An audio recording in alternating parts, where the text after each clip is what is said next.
And give a big round. Give a big round. Give a big round.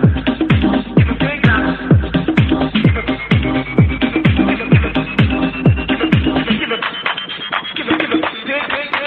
round of the hand. Give a big round. Give a big round. Big round. Give a big round.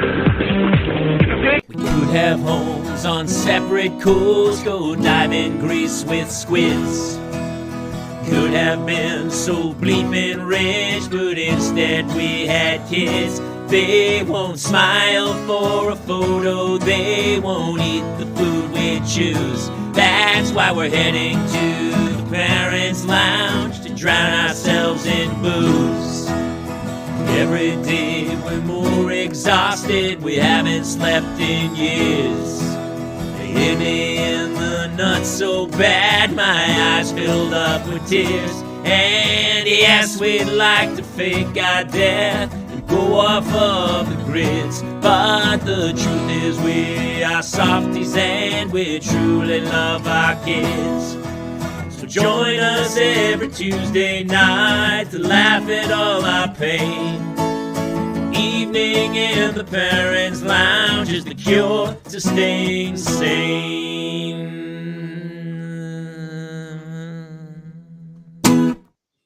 Welcome to another edition of the Parents Lounge. Thank you guys so much for joining us. Oh, I've had a day, as most parents I know have had, and we have such a fun show for you tonight. I'm Jamie Kaler, joined as always by Jason Gowin. Hello. Partner in crime, our impressionist comedian extraordinaire who has become part of the family, even though he doesn't have children and has 2 wives, Mr. Justin Rupple. And I didn't want to waste a minute with our friend tonight, our special guest. He's one of my oldest friends in comedy, a true mentor. I get to open for him many times, and we have traveled the country doing stand-up comedy. No introduction necessary. Mr. Bill Engvall is joining us today. Hey, everybody. How are you, Jamie? I'm good, dude. I'm good. Here's what's crazy. I had probably the craziest day. Got kids to school, which was a nightmare. Had to pick them up an hour later to take them to a doctor's appointment. Then they had missed lunch, so I had to get them lunch. Then I had a 2-hour window. Then I had to pick them up. Then Hannah had choir practice. Claire had something else. Then I had to get one to swim practice. And then I think there was an hour or 2 I had to try to work on my career in the day. And now I've dispersed them around the house. One's on an iPad. One is tucked away reading, and poured a cocktail. And now I'm going to have some fun times with my friends and my old pal, Bill Engvall. You know, I got to be honest with you. Yeah, you didn't break any new ground. No, that's the name of my next album. Breaking right no new ground. You're not breaking any new ground. They're going to go, oh, yeah. You know what? Yeah, none of us went through that, Jamie. Only you. That's why I think there ought to be a group, since this country is just infatuated with groups. I always say you have a place called Bitchers Anonymous. And you would go in, and everybody sits around, and you stand up and go, hey, my name's Jamie Kaler, and here's what happened to me today. And then when you got done with that long, boring story, someone would go, wow, Jamie, nobody's got it worse than you. And you could feel better. You would walk out going, okay, I was the only person to go through this. And then, of course, behind the scenes, they're going, what a jag off. You know, but I think that's called therapy. I already feel better with Bill. Therapy by Bill Engvall, where it's if people would just let you rant about the stupid mess that goes on in your life, and then just go, yeah, man, I don't know how you do it, but buddy, you're getting through it. And you'd walk, okay, all right, I feel better now. And they didn't solve any of your problems. Your kid's still going to pee in the bed, and they're going to, the night before the next day, they go, oh, I got a science project due. And you go, how long have you known about this? Oh, they told us at the beginning of school. And it's like, ugh. So I had to go through Plan Book this morning because Hannah's got 2 books due by Friday. And so I'm like, hey, how much you got left? She's like, I got a few chapters left, and which means she probably has numerous chapters left. So and I keep telling her, Bill, I go, listen, I I was you. I was Johnny Procrastinator. I remember like faking stomach aches so I didn't have to go to school because I had a test or something. And I'm trying to stop you from having to live the nightmare childhood grammar school that I went through. I did that all the way through college. I did too, dude. They told us at the beginning of the semester, you're going to have to do a 15-page paper that's going to be due at the end of the semester. So you've got 9 weeks to do this. A couple of days before it's due. And this was back when we didn't have keyboards. We had typewriters. So I'd be up all night, and it was, I remember I was the worst college. I was so not ready for college at the time I went the first time.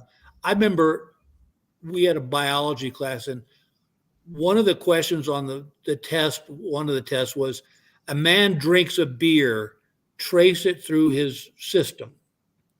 So it's got to go into the mouth, the stomach, the liver.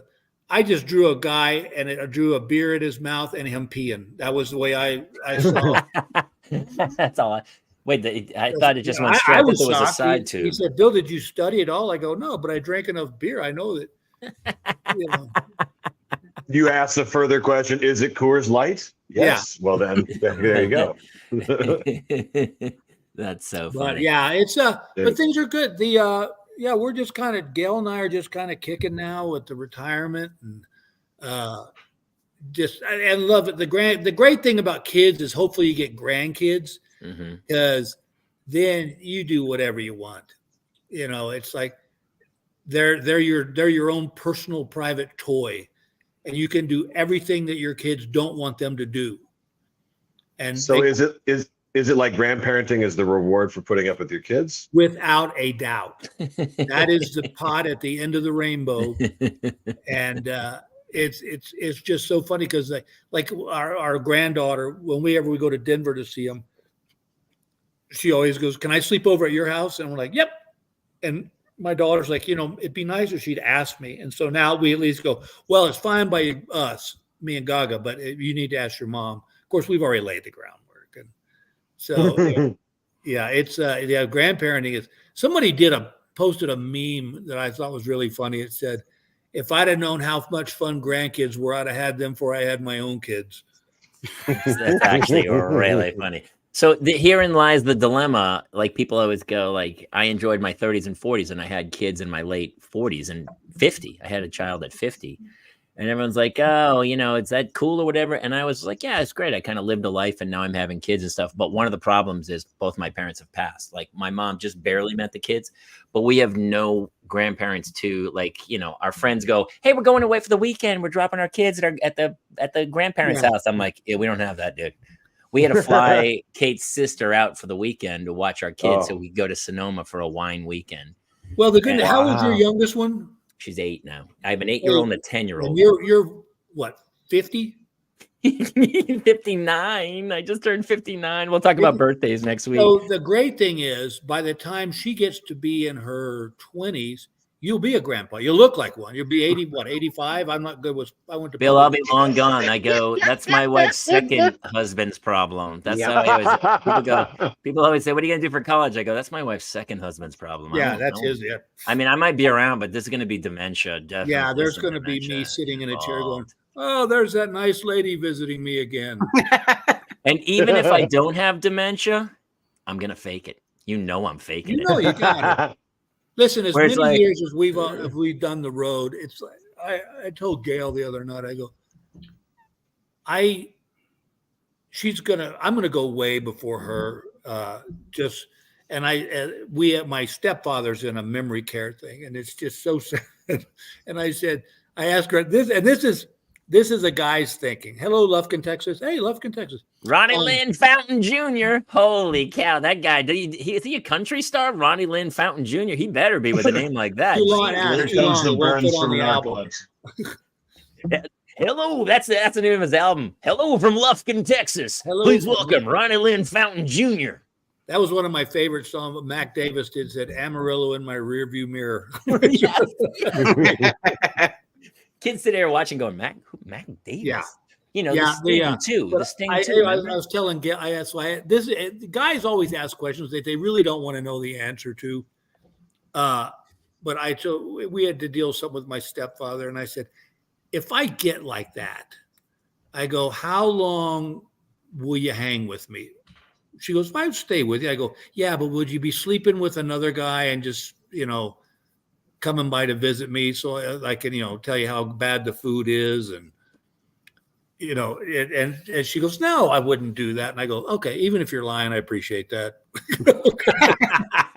It's like a guy asking his wife, how many guys have you had before me? There's questions you just should not ask because you really don't want to.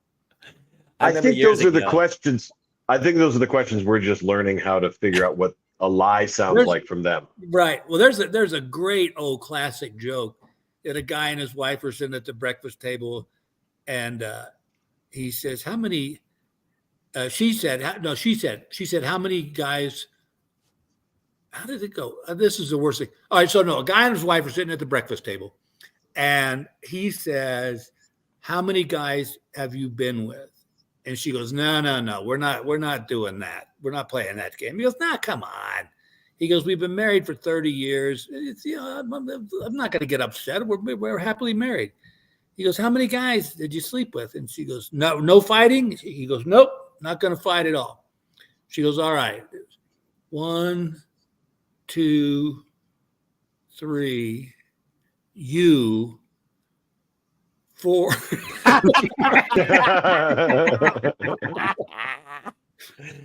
I thought she was gonna say like 200, and then he'd be like, "But I married you when you were 17." Yeah, and she goes, "Yeah, but most were in my 20s and late 30s." So that was the other. There was a good week for jokes. The other one, the guy told me, and I literally laughed till I thought I was going to cry. This guy says to his wife, he goes, "Honey, how come you never tell me when you have an orgasm?" She goes, "Well, I didn't want to bother you at work." I love that joke. It's just simple. That's like that would be like a Dangerfield joke where he's like, "My wife, she calls me." Hey. One of my favorites is the one that my wife hates the most. Is the wife and husband laying in bed and, honey, would you get married again if I passed tragically? Well, of course I would. I mean, it would break my heart, but I would. Oh, and I suppose you'd let them sleep in our bed? Oh God, no! I'd get a new bed. No, I'd get a new bed. What am I, sick? Oh, you get a new bed? Oh, okay, great. Would you'd let her use my clothes? No, I wouldn't let her use her. She has her own clothes. Good. Well, she's not using my golf clubs. Of course not. She's left-handed.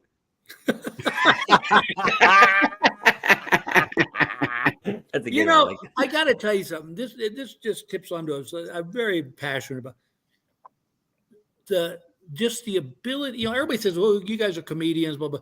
But there are guys, and I put myself in this group that I want to keep jokes alive. Not doing on the stage, but just the jokes, because some of them are so good, and it's like.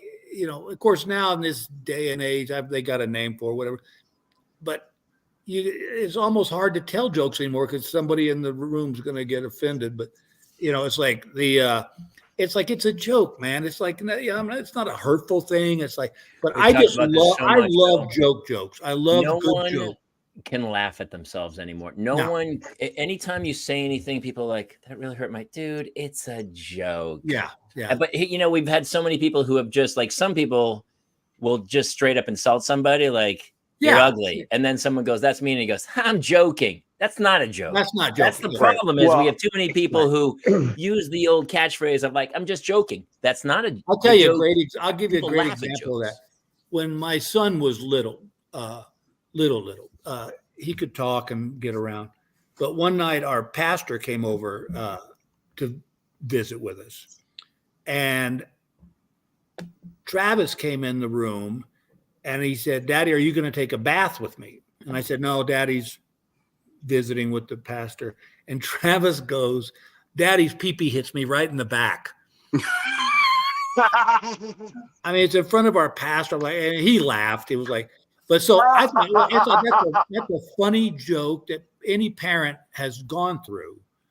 And I told it on stage one night. And this woman came up to me after, and she goes, you're really, really funny. She goes, but did you notice when you did the joke about your son in the bathtub that not many people laughed? I go, no. I said, I heard a lot of people laughing. I said, I didn't see you laughing because that's an issue you got to deal with. It's like, just shut up. I was going to say, I seem to notice a pattern. The only time people are either A, offended or want to let you know that they're offended, or B, make a declaration is because they're not very funny. No. Yes. Or very people. Mentally secure.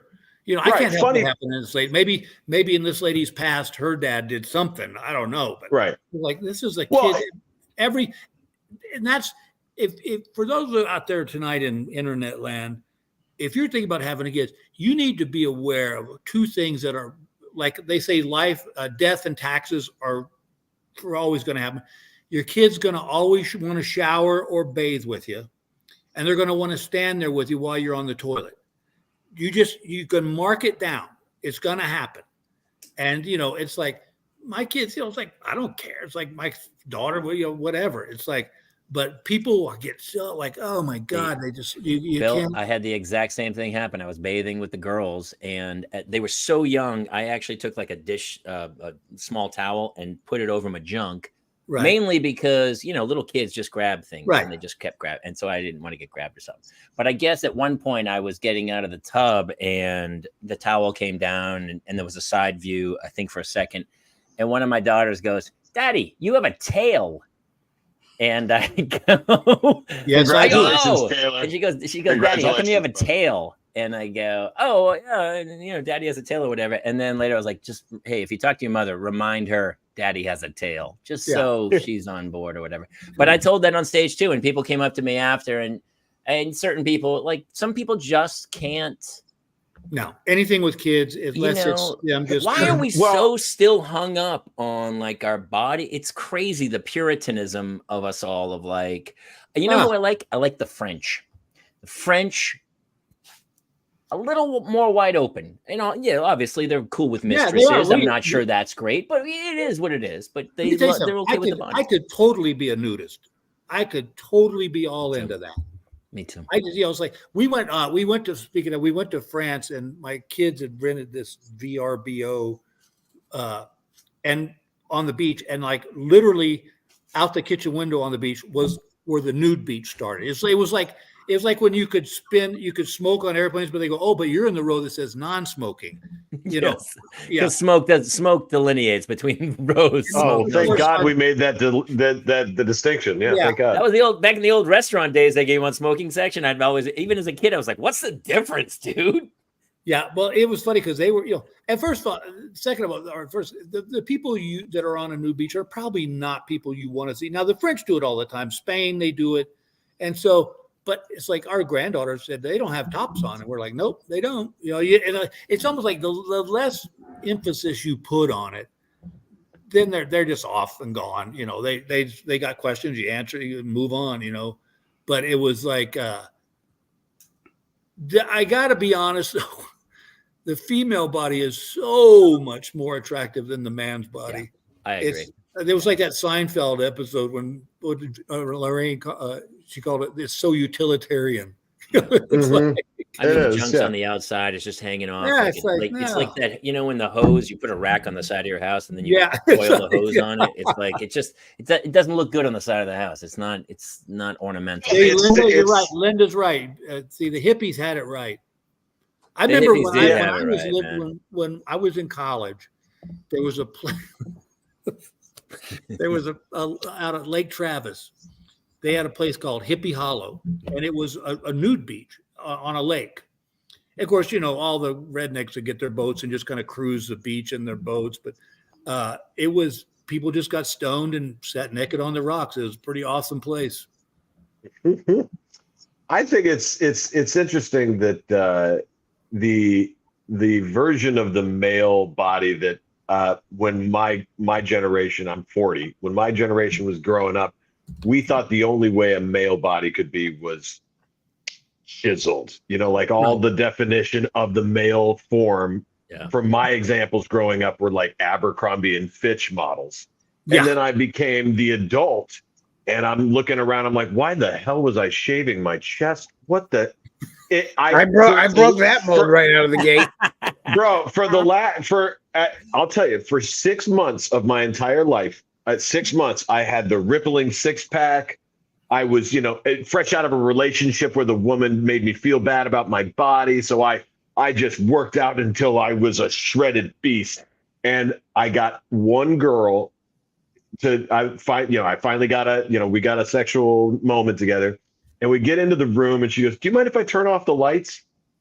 And I said, "Oh, is it me?" And she goes, "No, look at you. Look at me compared to you." And I said, "I thought this is what you want." And she goes, "No, no woman wants that. That's funny. Women only look at other women." Well, it blew my mind. But Justin, I think it's you make a great point though. It's media driven, which is why for a long time, like we were watching TV and there was some commercial. It was I think it was Johnny Walker or somebody. What's with the angry models? I don't get that. Right. It's like, what is with? I don't want a woman who looks like this all the time. Get me a drink. Dude.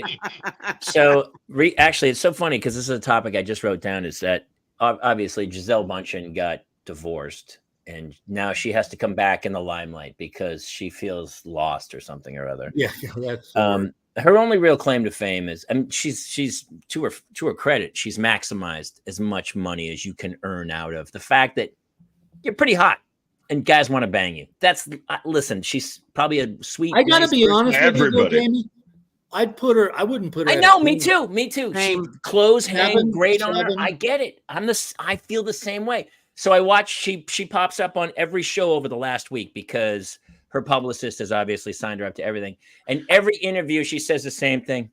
I'm such a private person. I just really want to be left alone. And I go, you signed up for the interview, jackass.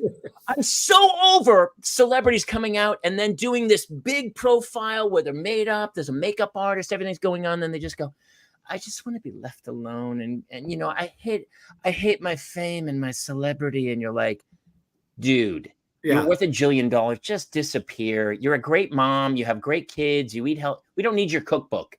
They're just recipes you took from somebody else. You're not a chef. You're just a hot milk. Well, there's so many publications that they just. You imagine being married to Jennifer Aniston?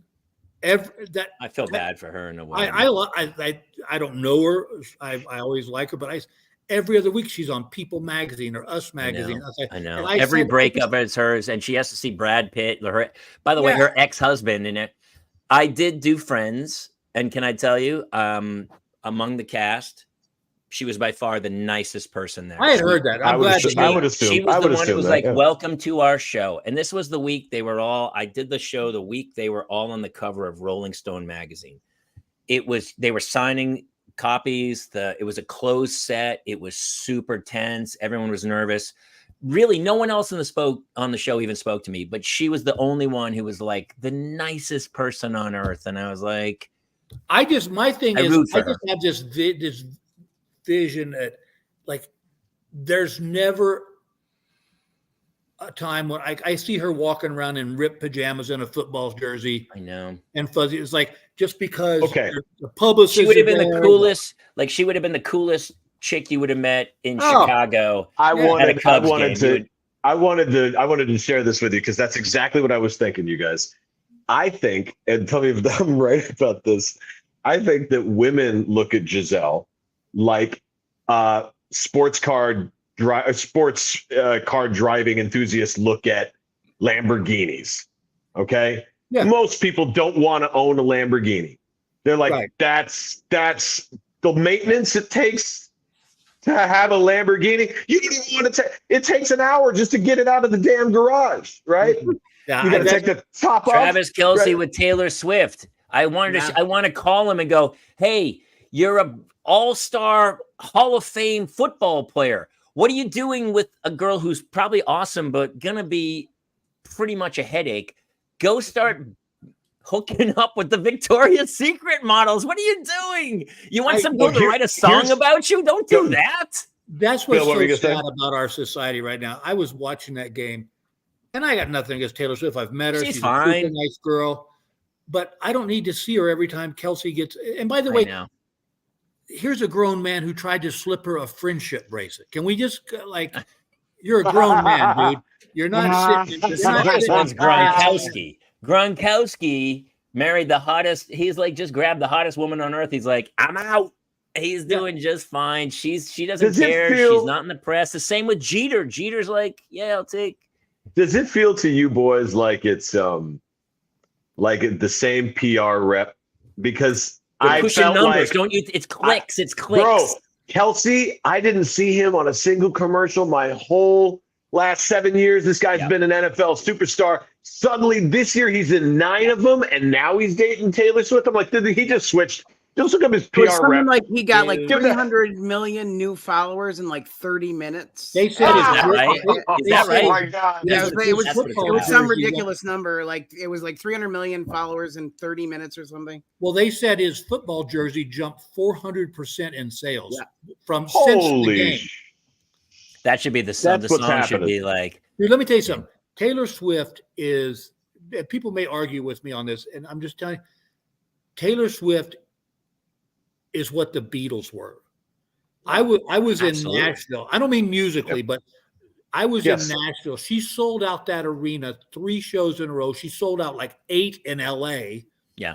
And she's bigger than life. I mean, and to her credit, she's a songwriter.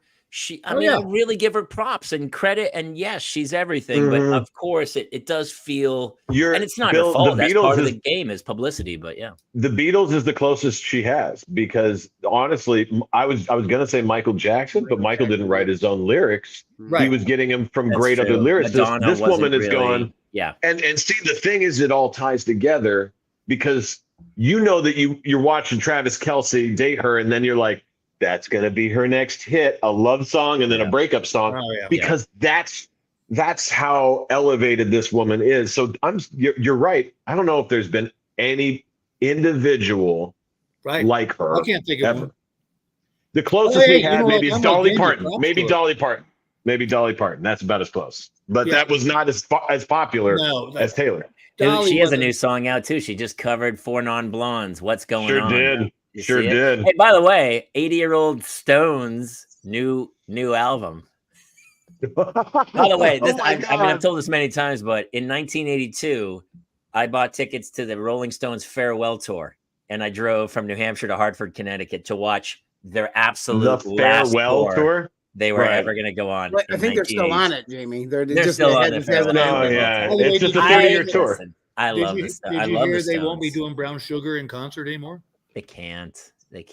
Although it's, this song is pretty accurate. It's about an era, and it's but it's because it's 17, because it's underage. What is it? No. Brown Sugar is about it's an ethnicity thing. I think I thought it was going to be, because there are some songs that we go back and listen. Is like, she was only 16, and you're like, by the way, if you listen to those lyrics, like, what? Yeah. I mean, the Beatles. Well, she was just 17. If you know what I mean, and you're like, we go back in time and start canceling everybody. We're not. I'm not canceling. I'm saying, if we do, Charlie Chaplin's gone. 14-year-old, Errol Flynn. Every star of the early movies. Anytime somebody tries to criticize someone who's gone, I'm like, that's about the dumbest thing I can think of. I know. They're gone. The whole thing now of, I've got a real issue with that. We can't erase history. And this you have to learn from it. Not only from music, but to the stat, like where we have a place in Denver that was called Stapleton area, because the old Denver airport was Stapleton Airport. Somebody found out that he owned slaves. Everybody owned slaves back then. And I'm not saying we gotta, you don't have to celebrate this guy, but what, just because a neighborhood's named after, what, and there's people, I get it, people got their, but I just feel like we have to learn from history, and we can't learn from it if we just try to whitewash and erase it. I think what'll happen, and you know, as Jason and I can speak to the 40s and under, the generation that's doing this, the youngest generation is only going to stop doing this when we actually come for their shit. And what I mean by that is, there are a lot of things right now that they love and hold on to that they think are pure and righteous and true and good. And when they run out of the stuff in history to go after, they'll come at society will go after their stuff because it'll come. Like what's a for instance? Well, I'll give you if Harry Potter, if the essence of Harry Potter was destroyed, or we went after something like Fortnite, or we went after something like Minecraft, and we found out in derivative, you know, like turns out the people who made Minecraft are racists who, you know, were sexually abusive. And they're like, no, not Minecraft. Not, yeah, I know. Well, see, but here's what I can do. I can separate the difference between J.K. Minecraft Rowling has been kind of canceled in a way, right? Yeah, Harry Potter lives on. Right, but guess what the kids still do? Watch Harry Potter. Because it's all about, that's true. And maybe what I think is happening is this is their way of saying, I'm attacking the older generation. I'm bringing you down because I'm pointing out the falsehoods. And you're like, hey, you can have it. Well, yeah, go ahead. Yeah, exactly. Here's my question for Bill. Here's my question for Bill. In any point in history over, I don't know, a 20 to 30 year gap, has there been a more incremental change than we are dealing with our children? Because my father went from, you know, television in the 50s to like punk music in the 80s, but there was never this. I mean, I'm on 20 apps. One of my kids' teams is on Mojo. One of my kids' teams on TeamSnap. Every day I got to get up. There's 200 email messages from getting a phone in 15 years ago to all of a sudden this intense. It's incrementally and exponentially becoming so much more complicated. It's insane. I blame it on a lot of this. When the cell phone was introduced and it became where anybody could afford one, that's where I feel like the biggest changes in our society have happened. Because before it was just word of mouth, you know, I just feel like that when we picked up this and the iPad and, you know, it's got really good things, but it's not making our life easier. No, it's not making our life easier. Technology is going to make your life easier, and now it's exponentially harder. I did a bit about I used to just drink a cup of coffee and read the morning paper, and it was chill and relaxed. And if somebody really needed to get a hold of me, they called me. Now I wake up to 200 must reply immediately emails. Then I got to go to Facebook, Instagram. I see all these messages from people coming everywhere. That if you don't respond in 10 minutes, they're like, dude, are you alive? What's happening to you? And you're like, there's this urgency. We've become impatient. We're very. We have become impatient. Tabitha says I have 1,000 passwords. I'm so used to going forgot password. Send me email, new password, bling dong, ding dong, do, which is 4 minutes, 5 minutes of my life, and it's every day. Apparently, that phrase really got to Jason. It totally ding dong, ding dong, do, everybody. Ding dong, do. I mean, it sounds like some Jeff Bridges. How is Jeff Bridges? Man, my password is bling dong, ding dong, do, man. And try it with an exclamation point, with an asterisk. Just do it all like Bill said. Come on. I worry about, y'all's kids. What's it going to be like when they're grown up? Yeah, dude. I mean, the other thing is, now I don't even know how people meet anymore. It's like they meet online. Thank God I don't got to worry about that, but I wouldn't know the rules of dating now. It's like nobody, like when I was growing, and I'm not saying this was the best place.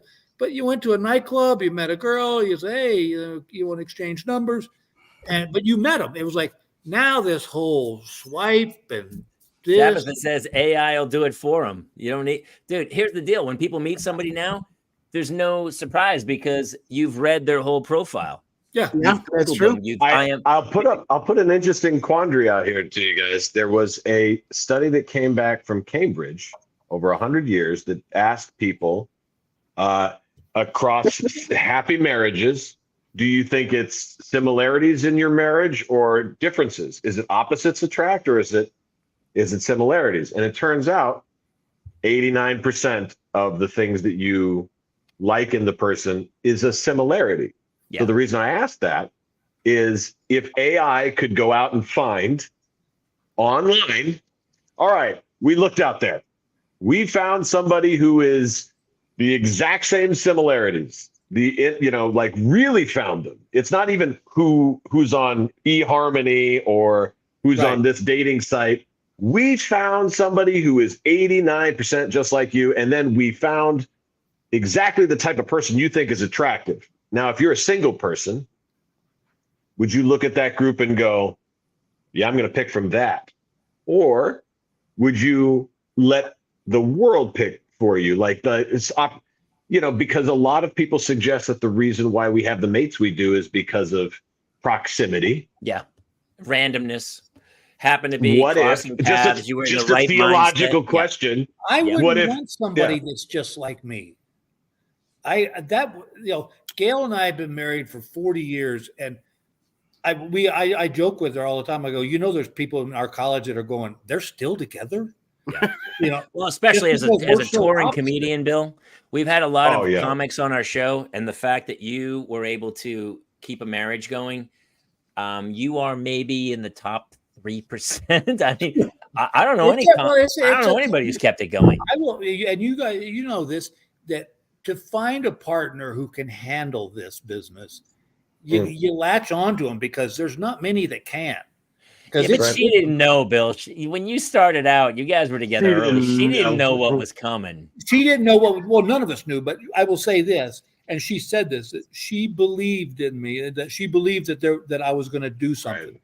Now, what that was, I don't know, but it's like, I just don't know that, God, it would drive me crazy if it was someone who was just like me, because good Lord. I don't think my wife and I would survive our twins if we were exactly the same. Like it said out. In defense, let me give you what it said. 89% similarities. Right. So what they meant by that is things like, do you like similar foods? Do you have a similar taste in religion? Do you laugh at the similar things? Do you like similar music? And instead, what I was thinking was that it would be 50-50, like I only like 50%. But they were like, no, the 11% that's different is the stuff that keeps it entertaining. Like she likes spicy food. I don't. Right. They called it in the article, non-consequential differences adds variety, but you need some things to be right on. Like you don't see too. I get you. I mean, if you have a difference in religion, you're in serious trouble. It's tough. That's because all of a sudden, once kids get involved, that's why we've talked many times about the fact that you should take a test, not like Diner, where it's a Baltimore Colts test that he makes his wife take, which I've just dated myself on a Barry Levinson film from 1980. But the fact that you should go how about raising, the test should be about how you would raise your kids and how you would punish them, how you would do this. And those better line up because otherwise you're in for that's the thing with being a parent. I one of the hardest things, but I firmly believe in it, is that you and your partner have to be on the same page when it comes to kids, especially when because kids will work the system. They know they're brilliant. Oh, they smell it. They smell the difference and they fight. Like they'll come, you go, hey, can I go to Susie's house? And you go, yeah, but you better ask your mom. Okay. Dad said I could go to, Yeah. Especially being touring comedians. Gail one time pulled me aside and just said, look, when you come home, it can't be party daddy's home. because we had set this schedule.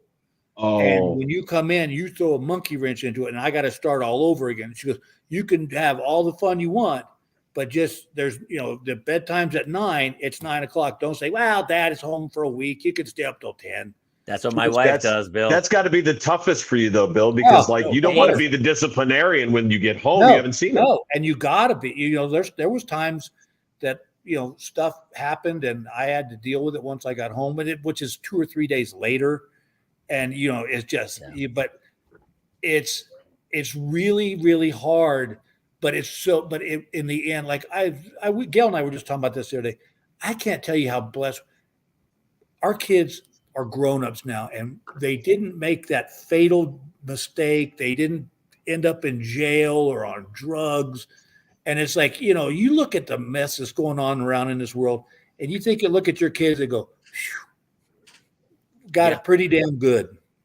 Dude, that's all we hope for these days. So many of my friends whose kids were during the pandemic in high school, like lost a year or two, like even their senior year of high school or something. And those kids are utterly destroyed. And the parents are, to all you really hope for. I did a thing about sports today where I was like, your kid's not going pro in sports, dude. Let it go. Stop with this incessant garbage. You're 5'8", you're slow, you can't jump. Why would you think your kid's going to the Olympics? I got a better story than that. Travis was probably 5. And Travis was such a great kid as far as sports. Once the sport was over, he was off doing what like he wasn't big into going to the camps and stuff. And so they were having a basketball game. And if you've ever watched a 5-year-old basketball, it's just, I call it the beehive. It's just this group that just runs around by the ball. It's me coaching soccer, Bill. Get away from each other. Yeah. Get away from each other. They're not going to. So Travis's team was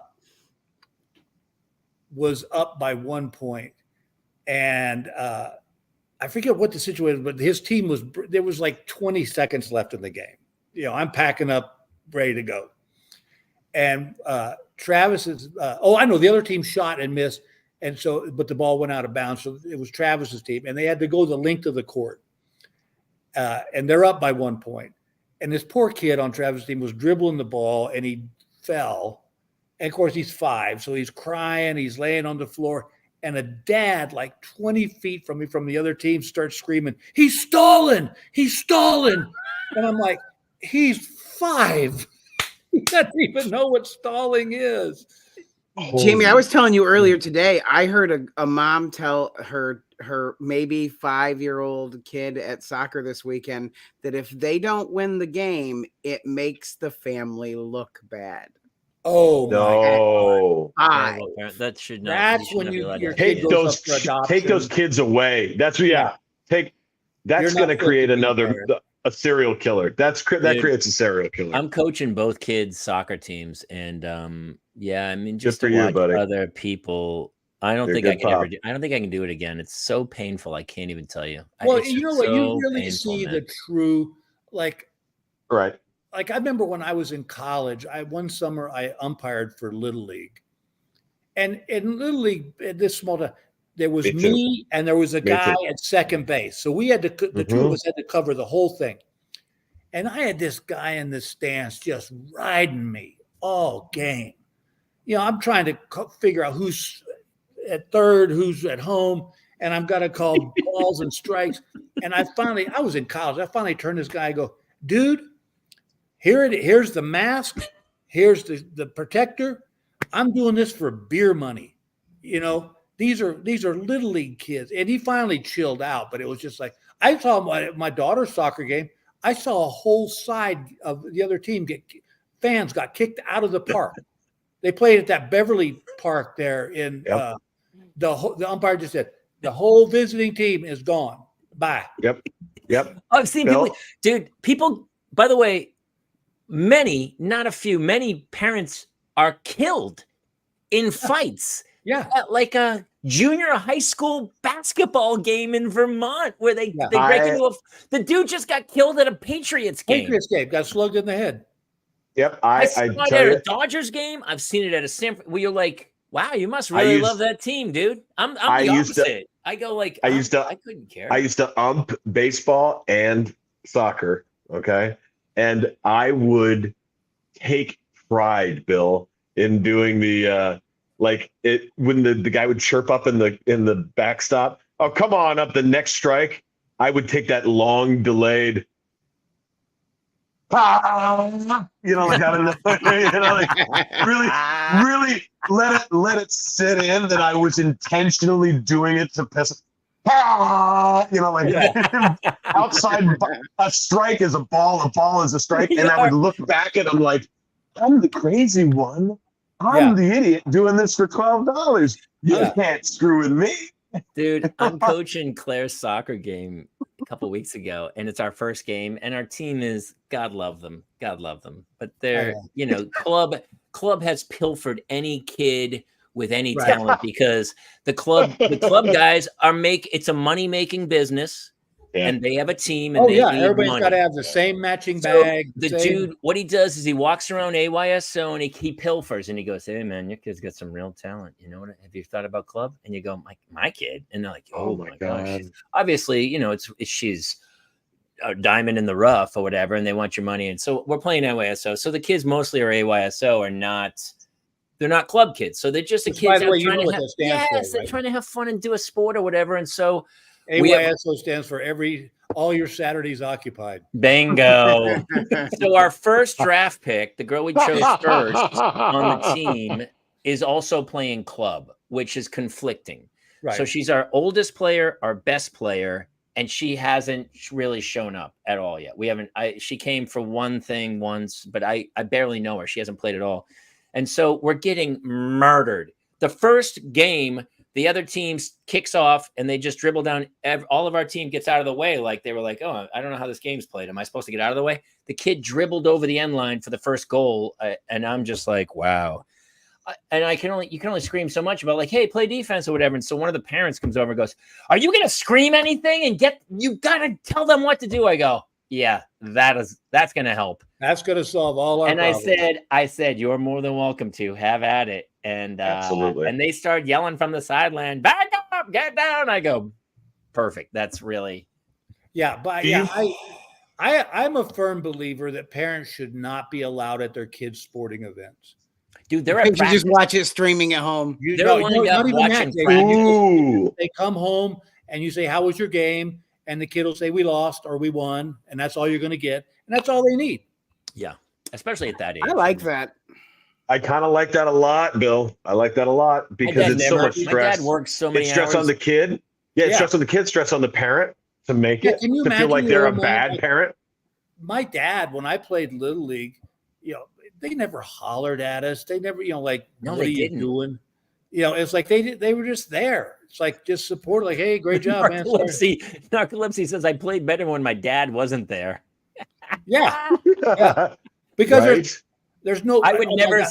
I wouldn't see my dad. All I'd see is behind the bleachers. I'd see the cherry from his cigarette. Yeah, the bright cherry, and I'd see a can of Schlitz on the top. Yeah. He'd be standing behind the bleachers with a Schlitz and a cigarette. Is that your boy, Mr. Kaler? Nah.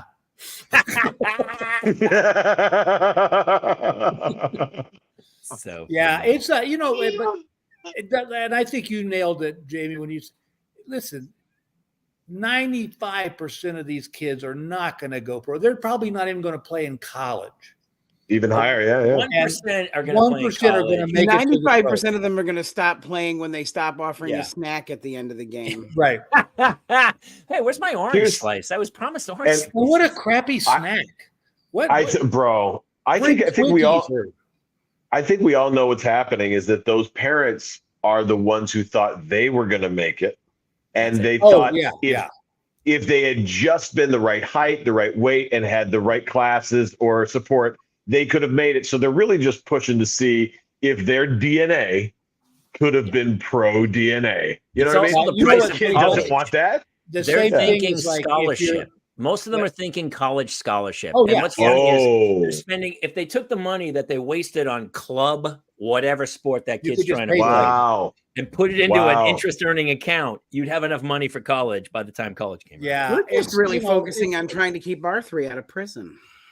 Yes. But Jason, these days they can get a degree in prison. That's true. Free degree in prison. They learn how to do tattoos, so they've got jobs waiting when they get out. It's not a very lucrative job, Bill. A very lucrative job, tattoos, right? Trade. Yeah, I like it. Jason, I got most of my tattoos from your kids. That's crazy. Yeah, Anthony's really coming along with some of the artwork. He does a really. Yeah, I've heard the dragons are probably the big strong point. I love those. Well, the funny thing is, like I've been coaching this thing. I've seen some kids that are really, really, really good. But have you, Bill? You've been around professional athletes. They're not like you and me. I mean, they are. Why do you think? Why do you? That's. I was watching. Like, I'll give you a great example. Is golf. Oh. Mm-hmm. They were talking to, I think it was Brandel Chambly, who said, I wish that golf magazines would stop with the covers of like, hit the ball like Dustin Johnson. You're not going to hit the ball like Dustin Johnson because you're not Dustin Johnson. No.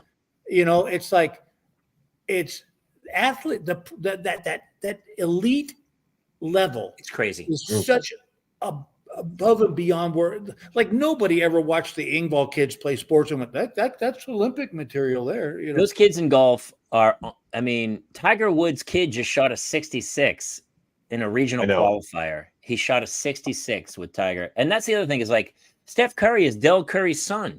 They're all children. The genetics is insane. And with golf, and by the way, what kind of pressure do you think's on Tiger Woods' kids if he goes pro? He's going to be nothing but compared to his dad. Always. Yeah. No matter how good you are. At least he's not trying to make the cut to make his rent. You know what I'm saying? Yeah. Like, trust me, he's not going to have to go through the Corn Ferry Tour. Somehow the PGA. As a guy who was in the acting world with kids in acting class, and I'd be like, oh, and I'm like rushing over to my bartending or catering job trying to make my rent. And then I met a bunch of kids who, you know, the Nepo kids who are like, hey, what do you do for a living? And they go, oh, no, I'm an actor. And you're like, oh, what have you done? And they're like, oh, yeah, I did a student film and I live in this beautiful house with this BMW. And I'm like, oh, okay. All right, I guess. It makes life a lot easier when you don't need the job. Right. I will say this. We all, I mean, Jamie, Bill, Jason, I don't know how much you are wasting your life with golf like we are. I will tell you that I have noticed, especially with golf or something like football, when I meet those professional athletes, I'm like, oh, no offense to them. Most of them are lacking some other big chunk of their life that they had to cut out. Yes. You know what I mean? Like I have free. Yeah. When I talk with them, they're like, what was that show? What was that movie? I was, playing sports. I was on the course. I was, or they are very serious or something to that level. And it's like, oh, that's why I didn't go. There was the level of the physicality and the mentality. They cut something else out. Andre Agassi those kids don't go to high school. They went to Bollettieri Tennis Academy at the age of like 12. Lionel Messi went to the soccer club when he was, I want to say like 7 or 8. They saw it then, and then it's over. I don't know if he can read and write. It doesn't matter. Nobody cares. Because which is why that system. Not even the education, you lose a part of your life because I see that I have a buddy of mine who went he teaches golf in Miami now, but he went over to China he taught at the Annika Sorenstam School of Golf over there. He told me, he said he had Chinese dads coming up to him saying, I'll give you $250,000, take my kid to the United States and enter him in tournaments. Yep. And he said half the kids were good, but they weren't going to make it on tour. It was like, but they look at, and I think part of the problem is, and I don't care if it's acting or sports, the money has gotten so stupid that people now look at it as a business like, okay, if I get my kid really good, that's it. Wow. And it's like, I listen. That's just going to sound very hypocritical, and I'm really aware of that. I made a very good living doing what I did, but were my tickets overpriced? Without a doubt.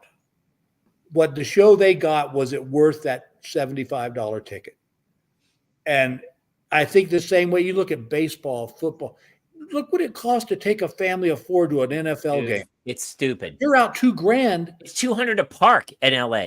At SoFi, $200 to park your car before you not walk even in the close. booth. Joke. Yeah, but I think listen, I just discussed with a friend of mine the other day, and I'm going to leave you on this because I've got to run. The pendulum seems to have swung just so far, and it's got to start coming back. I mean, it's got to, or I think we're not going to do well. It's got to start coming back to normalcy at some point. It's not sustainable this way. Well, no. It's French Revolution, get the guillotine out, because I don't know about you, but every 20 minutes I get another buzz on my phone that says, oh, your credit card bill just got dinged for your weekly repost on Instagram, your annual Dropbox, your everything's another monthly charge. Oh, you have Adobe, you have Final Cut, that's a monthly charge. Teleprompter. Every app is like, hey, even the one I have for my kid's soccer team, every time I go on it, it makes me get rid of the page that goes, hey, would you like the pro version for $42 a year? Yeah. No, I don't want the fucking pro version. I don't fucking care anymore. Stop fucking milking me. I don't want the fucking pro version. I don't want the fucking pro version. I'm sorry. But what I love is when you go to download the app, it says free.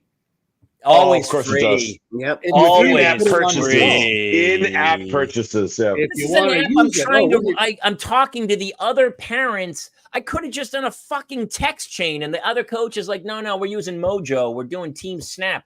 Why? Team Snap. Oh my God. One of my college buddies just did this long diatribe. He was trying to Facebook me. I go, dude, here's my phone number. Fucking call me. Yeah. we live. He was my roommate for like 3 years. He's contacting me on Facebook. I'm like, dude, here's my phone number. What do you do? I know. I'm so glad I grew up with this.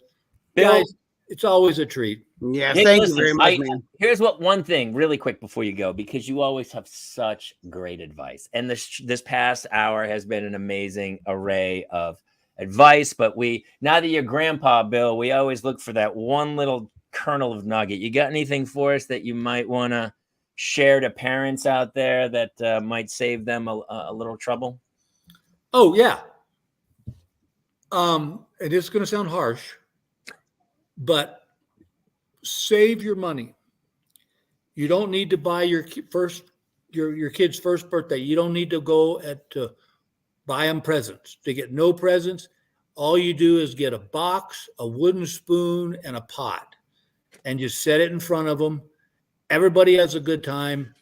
Let's be honest, a kid's birthday through the age of about 4, it's for the parents. It's not for the kids. You don't care. They don't care. They want to eat ice cream and they want to hit the cat with a wooden spoon. Gail and I wasted so much money on toys. I was at my daughter's house the other day, and it looks like a Toys R Us exploded. Yep. Oh. And I thought, we should just go get her some Tupperware. That's what the grandson does. He just bangs his Tupperware around and just has the time of his life.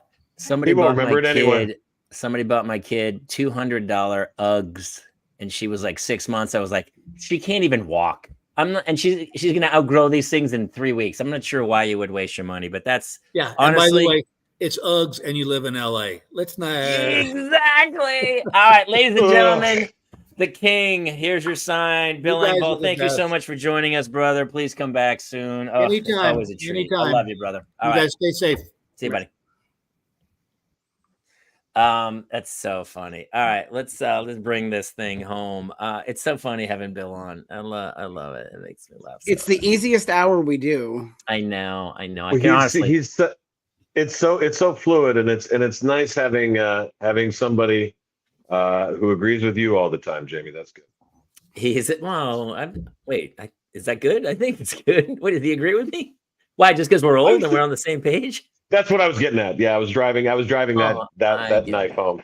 I get it. Hey, before we go, let's be honest for a second that the three of us are going to be live in Sayre, Pennsylvania, 9 days from now, 10 days. 9 days. We fly. I can't tell you how excited I am. I'm so excited. We have so many different, like, honestly, the show might be several hours because if I were you and you're coming to the show, I would get a babysitter that can stay late because there's only 4 sitters in this entire town. It's things are going to be rough here. The next sitters get $200 an hour to get a sitter. Yeah, it's like $700 an hour by the time it's all set. So both the VIP sections, I believe, are sold out for both. The VIP tickets are gone. Yeah. The first sections are pretty close. Yeah, there's a handful of tickets for both nights, Friday and Saturday, I think. So, and we're doing radio this Friday, so they'll probably sell out. We've sold out the last couple of years, so we're very excited. Thank you to all who have tickets. We have a great show coming for you. Our friend Katie Boehm is opening up for us, I believe. Is that right? She's going to be our resident mom, and she's going to be. She's going to keep the 3 dads. If you would like to join us, Air Pennsylvania, easy access to fly into Scranton, Pennsylvania, or Syracuse, New York, or Buffalo. And before we wrap this, we should really see what Jeff Goldblum feels about next week's show. Let me tell you, I'm very excited. I hear many good things. I hear that it rains nectar in Sayre. I also hear Elmira's up north, and that's a spooky name. Very spooky, frightening, very spooky. Also, Jason. Jason might be bringing some puppetry, not of the penis, and Jamie's going to be intoxicated. Yes, that's true. You have a bartender on the stage before I land. There will be a bartender. Right. Yes. And you'll be doing some jazz piano like you normally do, right, Dr. Goldblum? I will be scat skitted a bat bow, tinkling the ivories. Right, tinkling and underneath them too. Hey, speaking of next week, Mindy Sterling from Austin Powers and her son Max will be here with us. Mindy Sterling is one of my favorites. She's so wonderful. One of the funniest actors you've ever seen. I always put her up there with like Madeline Kahn and Cloris Leachman in that realm of like genius character actors who steal every scene that they touch. She's solid gold, and she's also one of the nicest people I've ever been around. So we're very excited for that show. We have a lot of great guests coming up over the next few weeks. Be sure to catch us live if you're listening to this on iTunes or Spotify or wherever our podcasts are. We are live every Tuesday night, 7 p.m. Pacific time on Facebook, YouTube, Twitch, assorted sundries over StreamYard, and occasional other pickup shows that we do. Anything else? Thanks, Freddie. Anything else? No, I'm just very excited. I'm just so excited for this show, man. Pumped. So, hey, listen, we thank everyone for being part of this, and I hope you got a couple laughs out of it because obviously Justin doesn't understand. He's kind of he just goes along for the ride. He's got two. Pacino's got 2 wives and a young. Oh, I got a new baby boy. I'm 94. All right, stop it. Let me get out of this show so we can all go. We can go. We had somebody today who was a business that was so excited about the video that Justin did of the other sponsors that they themselves became a silver sponsor today. All right. Listen, I hope. Bada bing, bada boom, in the words of Jamie Kaler. I had the worst day ever, and now I feel fantastic. One cocktail. Shimmy, who's got the jackpot? Oh, boy. All right, that's it. We're out of here. We love you all. We'll see you guys next time here on the Parents Lounge. Follow, like, subscribe, write a review. Come join, share. Come see us live. And bye-bye. Good night, everybody.